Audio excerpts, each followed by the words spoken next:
What is good, everybody? Today we're using the Big Swig, the original one. Now, originally I was supposed to have another Big Swig video before the patch, but then the patch happened, so I decided to redo the whole entire Big Swig video, with the patch, because might as well. And the whole entire buff this weapon got is that the horizontal swing now drops to 40 damage instead of 35, so you got 5 extra damage at a distance, your fall off. Which, I like buffs. Buffs are good. This is overall just a great buff, like a life quality change, but I focus more on the vertical flick than the horizontal flick. That's just a better attack option for me, the vertical one. So I was more anticipating for a vertical buff instead of like a horizontal buff because, the vertical flick it has terrible fall off. It drops to 40. It starts from 120, it drops to 40. Like the same like the current horizontal buff right now.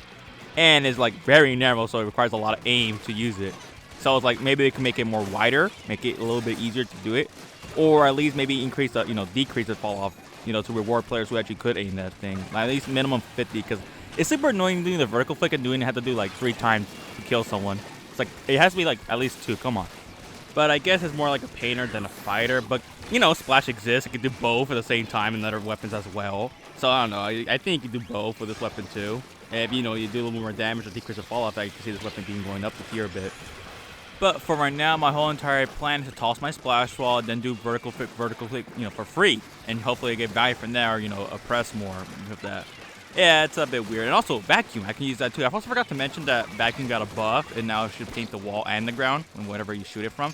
But it's a bit weird, because in some maps in weird angles, like corners, it doesn't do that, or it just paints one wall. So it's a big buggy, and they probably have to fix that. Okay, I'm back. So I was originally going to finish talking right there, but we received some news technically yesterday about the Grand Festival. Essentially the Final Fest for this game, but I'm pretty sure they didn't call it Final Fest because they're going to have more, Splat Fest after this one.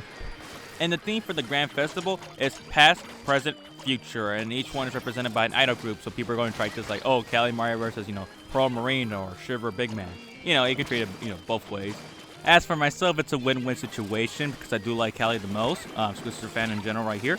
And I also like the past because I like the first game, Splatoon 1, unless they're referring to the Great Turf War, which I also think is kind of interesting. We can actually go experience that or like see when humans nuked the whole Antarctica, wherever was that place. Yeah, I think that's a really cool scenario to have, a game focused on around that. I feel bad for present because, if it is based on like the time, it would be like these 3 games when like it's not really that interesting, so the 4th one would be technically the current type of thing. Future is also kind of intriguing. Like past and future are the most intriguing. Present, not really. And future is like a time skip, I'm assuming. And that would be like something we don't know. Besides, it's gonna have like future technology stuff, like flying cars, staying young forever, stuff like that. And maybe Cuttlefish is gonna die in this one. He'd be old age. But I don't want to see that old man die at all. I think he's a fun character, so I want him to live. But yeah, I think this was a great thing to end it all, even though I'm gonna still play this game no matter what. And also a good thing for Splatoon 4 because they are definitely working on that game right now, I'm pretty sure. And yeah, we technically had this thing for Splatoon 1 with Past and Future, where Past won that one, but now there's a new category, Present, so, people are going to have more decisions to decide right there. But I really hope Past win, because I want to see the Great Turf War. I'm on that team, of course, but yeah, Great Turf War, come on. Oh, also, they actually announced new amiibos, new Calamari amiibos from the story mode for Splatoon 3. Love that. I'm going to buy that immediately. And Off the Hook amiibos from the side order. And yeah, that's everything I took away from yesterday's random announcement around the night. And there's also some extra stuff too, like a new plaza, and it's gonna be like 72 hours, and also some shirts are selling only in Japan right now. But yeah, that's everything for this new segment I had to add for this old video. See you at the outro.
Okay, that does it for today's video. Hope you like it, because Big Swig, swear, super hard to use. Very hard. You gotta require a lot of aim with a vertical flick. That's the only thing I use a lot of the time. Not even horizontal that much, even though they buffed it. But yeah, really hard to use.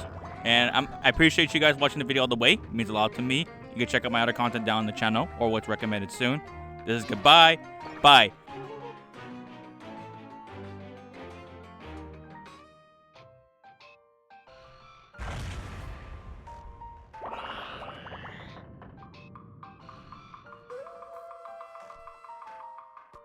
You